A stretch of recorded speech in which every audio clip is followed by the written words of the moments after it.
ایک مذہبی درسگاہ میں تقسیم انعامات کا بڑا پروقار پروگرام، بڑی باوقار تقریب۔ اعلان ہوا رحیم بچے کے لیے سب سے بڑا ایوارڈ، سب سے بڑی شیلڈ وصول کرے، مگر بچے نے آ کے لینے سے انکار کر دیا۔ اساتذہ نے پوچھا، کہنے لگا میرا ابو ذہنی توازن کھو بیٹھا تھا، امی ابو میں اختلاف ہے، وہ پتہ نہیں کہاں پڑا ہوگا، یہ خواب میرے باپ کا تھا کہ میں حفظ کروں، آج یہ انعام میرا باپ نہ ہو تو مجھے کوئی مزہ نہیں آئے گا۔ بہت پھوٹ پھوٹ کے رویا، اتنا رویا کہ اساتذہ کا دل نرم پڑ گیا۔ دوسرے دن بڑے قاری صاحب نے کہا میری گاڑی نکالو، رحیم کو ساتھ بٹھاؤ، اس کے پنڈ چلنے ہیں، اس کے گاؤں چلتے ہیں۔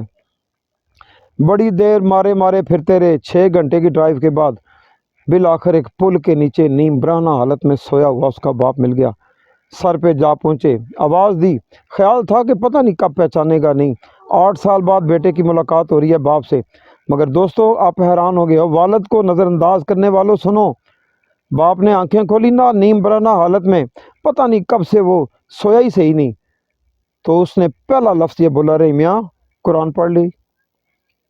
اور جتنے لوگ دیکھ رہے تھے اشک بار ہوئے، انہیں ماننا پڑا کہ باپ کی محبت، باپ ذہنی توازن کھو بھی جائے نا والد کا، اولاد کو نہیں بھولتا، اولاد ہے جو ذہنی توازن برقرار ہوتے ہوئے ماں باپ کو بھول جاتی۔